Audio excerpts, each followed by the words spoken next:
VC, what's up? It's me, yours truly. Oh man, back to post a quick video here after what's been, gosh, I don't even know how long now. But um, but yeah, I just got the urge to make a video. You know, I've I've been watching videos, here and there. Actually, quite a few. I don't comment and get as active as much, but I've been watching videos. Uh, I leave a lot of thumbs up, so I've definitely been doing that. But yeah, so just been watching a number of things I've brought in over the past month or two. Some things just been kind of sitting by my turntable, and I just thought this morning I just want to make a video, say hi to everybody, see all my VC pals and everyone out there, and just kind of touch base. So that's what I decided to do. So so yeah, just to kind of, I guess, maybe share what's been going on in my musical world. Life overall has been pretty darn good, but in the musical world, still doing my collecting thing. Although it's well, I'll go into that second anyway. But one of the things I will share, because it's been pretty exciting from a music standpoint, is I did get to see AC/DC a few weeks ago, which was nice considering that Brian Johnson is now kind of done because of his potential hearing loss and all that horrible stuff. So, knowing that I got to see one of the last AC/DC concerts with that lineup, it's pretty special. Amazing concert too. I mean, like the stage set and all that stuff. I mean, it was nothing that was outrageous. I mean, it was pretty basic. T stage and a big screen in the back, and they put stuff on the screen and all of that. But still one of the most amazing concerts I've ever seen in my life. It's right there with Kiss as the best show I've ever seen in my life. Um, I mean, not even just based on the set list that they get to choose from and that they did, but I mean, just the sheer volume and power of that show was unbelievable. The loudest show I've ever been in an arena that size. Um, I mean, yeah, just absolutely amazing. Angus and those guys, all of them are just freaking awesome. So yeah, that was a treat, quite a treat to get a chance to see AC/DC live. And that was my first time seeing them too, so that made it twice as special. But yeah, so that was cool. What else?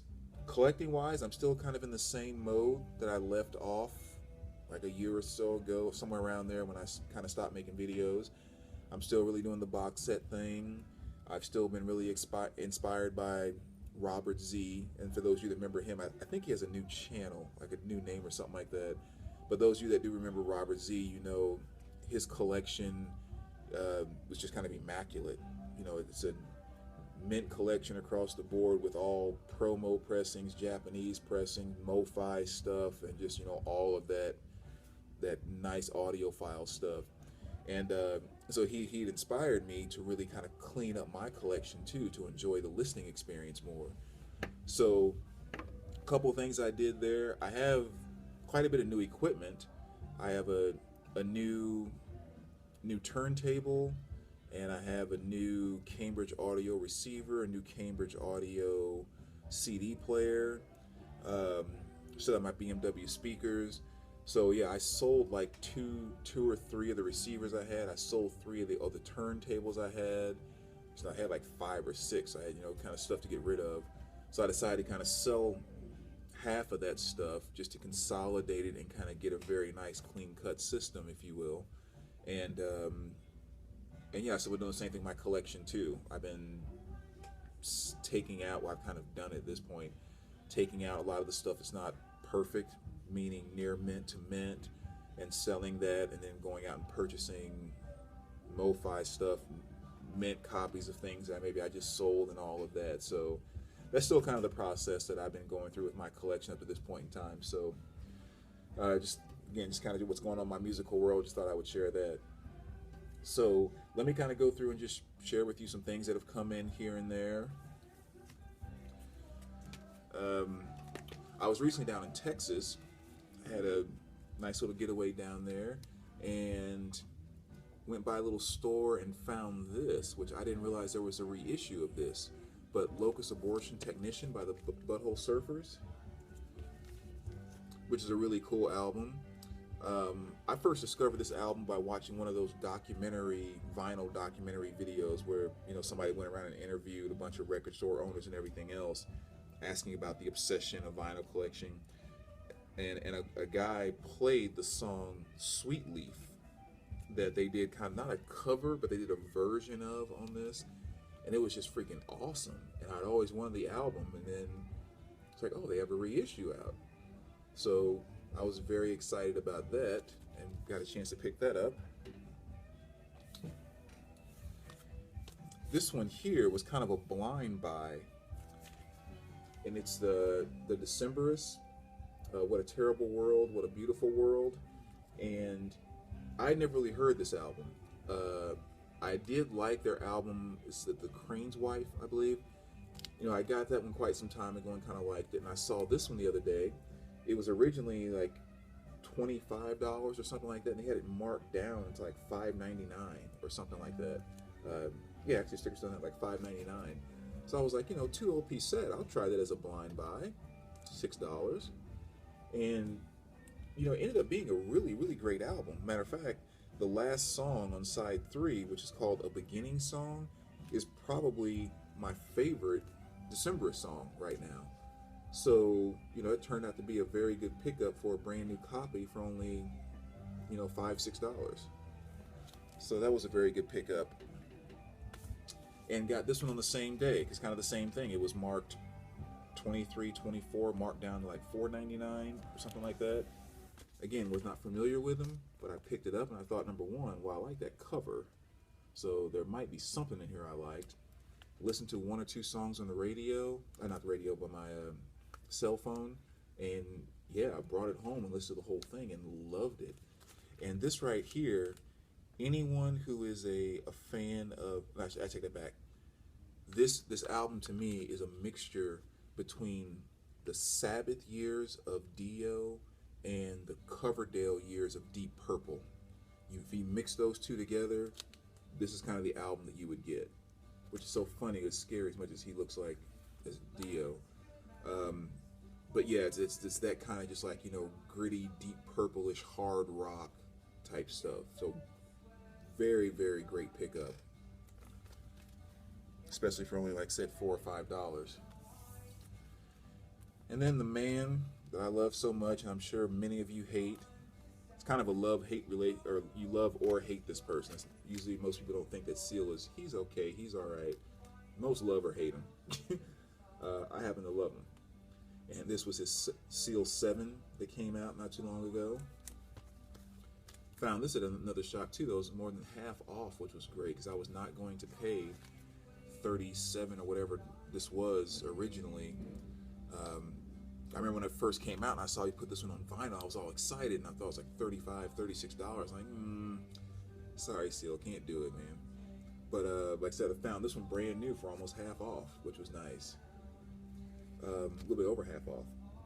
But anyway, definitely a good return to the Seal that I know and the Seal that I love.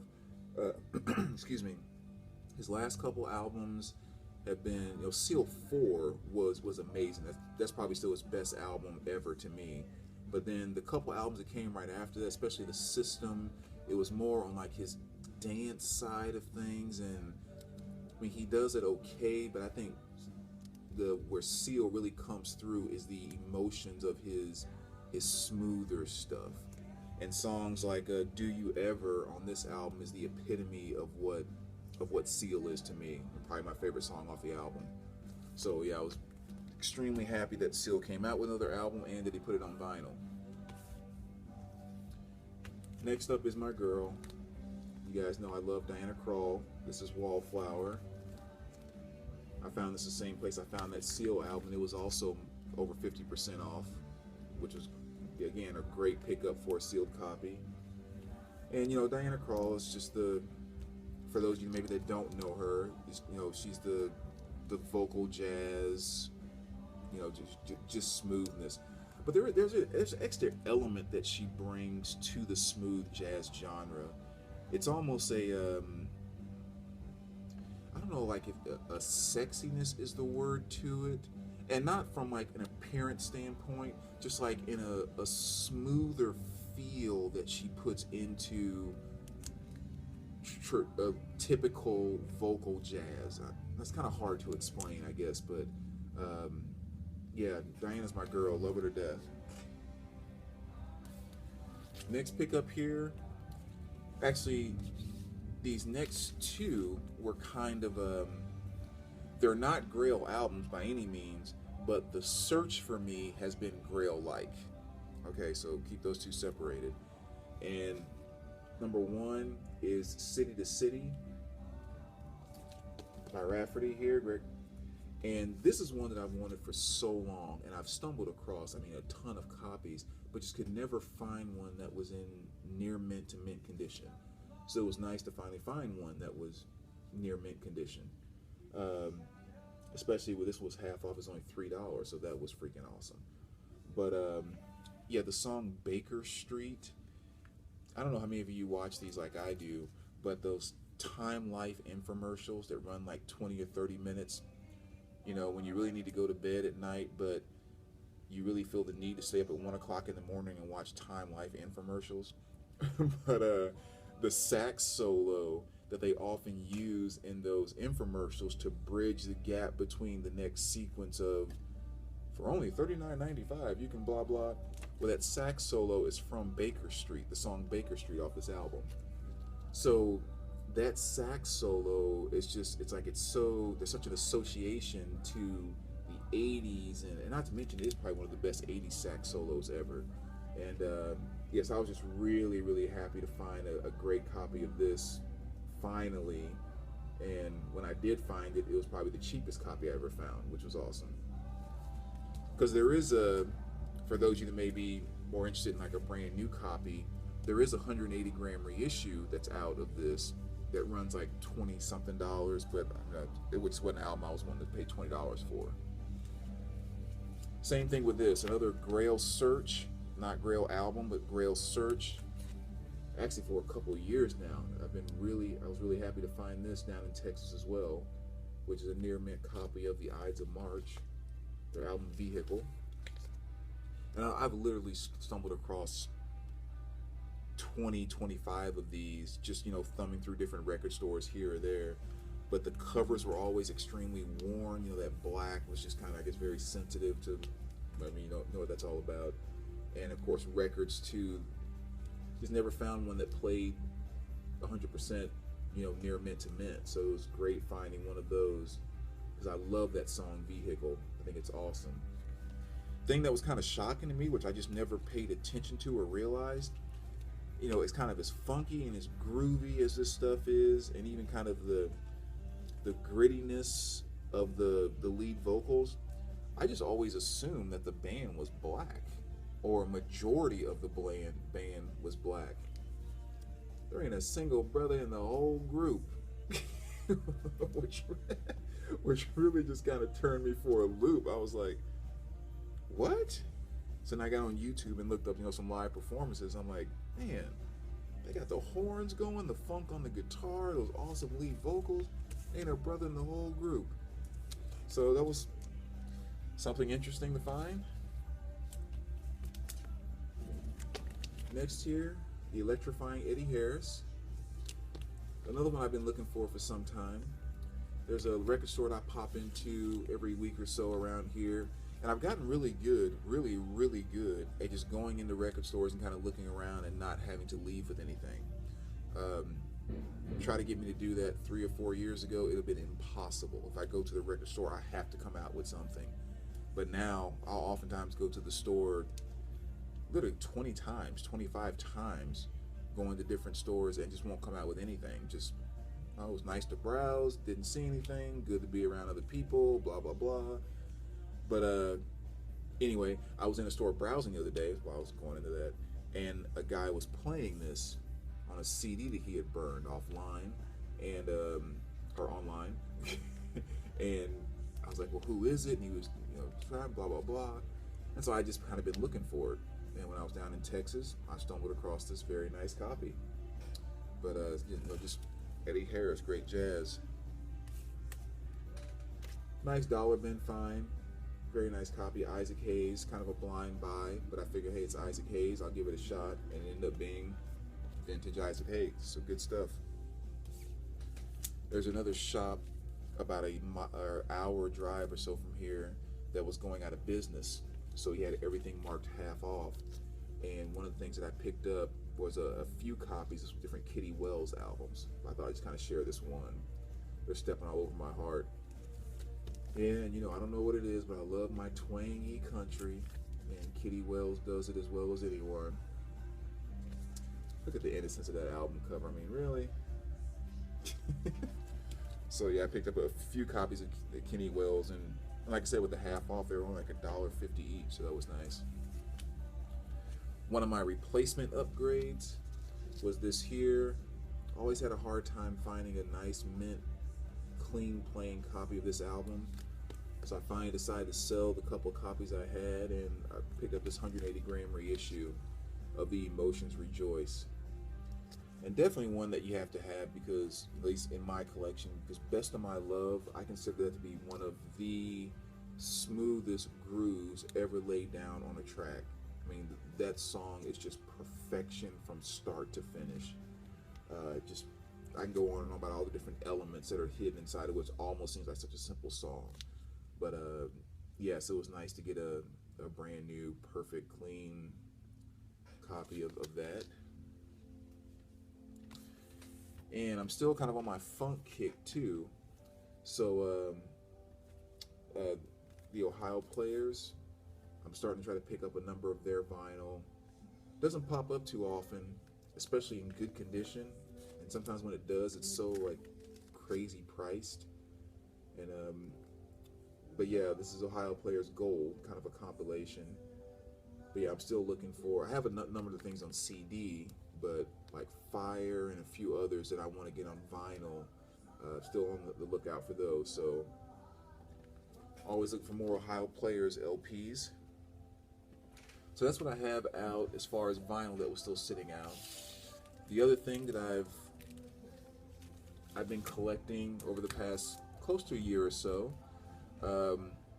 are these here, which I really started to get into the mini LP CDs, especially the Japanese pressings. So I mean, at this point in time, I probably have about 40 or so in my collection, and then I'm kind of doing the same thing. I've sold off a lot of my individual CDs, built up my PayPal account to purchase and kind of replace with these. And I really do like, I enjoy collecting these just as much as I enjoy collecting vinyl, which is kind of cool that something that's made CDs just as enjoyable. For a lot of the same reasons too. There's a lot of extra goodies that you get inside of some of these. You know, they come with, well, let me see actually. So I'll show you, you get Deep Purple Machine Head there. Then you also have Deep Purple in Rocks, which is another one I recently got. But you know, when you look at things like, you know, sleeves for your disc, like inserts, and you know, those Japanese inserts and all those kind of things, you know, there's a lot of different things that can come inside of each CD that you get, depending on the pressing, the band, and all that stuff. So it makes it very vinyl-like in that regard. And so yes, I'm really enjoying collecting these as well, and kind of using this as an avenue in the process of not only getting great CDs, but upgrading my CD collection as well. Thing I'm worried about with these is that, you know, I've been selling some other CDs to replace, I'm replacing other CDs with these, but it's like when you get to the point of not selling stuff and just going out and buying things with new money, these things can start to get very, very expensive, because, you know, on average, you can be going out and dropping $20 or $25 on the low end per CD, as opposed to $4 or $5 for just a, you know, basic used copy that you would find at a FYE or someplace. So yeah, this will definitely be kind of a slow build within this collection over the years and years and years, but it's still kind of worth it because they're very, very nice. But right now I'm still doing the flipping thing, so I'll take advantage of that as long as I can. I also picked up this Black Sabbath. cross purposes, kind of that era after Dio and all of that. So I wasn't as familiar with this, but I'd always wanted to get some of those later Black Sabbath pressings and get a little more familiar with those albums. So this was a nice pickup. Here's a 2 CD set in that. And then the last one I'll show here, which is one of the Lo-Fi, which is Miles Davis, Bitches Brew. And you guys know that classic album there. 2 CD set, number 392, I think. Yeah, 392. So again, I've really been enjoying building up this collection. Again, very influenced by Robert Z. And as I've started to collect these, I've really... Oh, there's definitely something different about them. With these hybrids and the SCHD CDs, you can definitely hear a sound quality difference. I've done a lot of comparison between the CDs that I had and new ones that I replaced it with, and there's definitely a quality difference to them, for sure. But anyway, those are just some of the new things that have come in and kind of what I've been doing with music and all that good stuff. So, great chatting with you, VC. I want to try to figure out a way to get back into somewhat of a regular routine. It's almost weird how difficult it is to find a way how to get back into posting videos on a regular basis. I don't know what that's about, but just want to say hi to you guys. Hope everything's going well, and look forward to chatting with you soon. All right, take care, guys.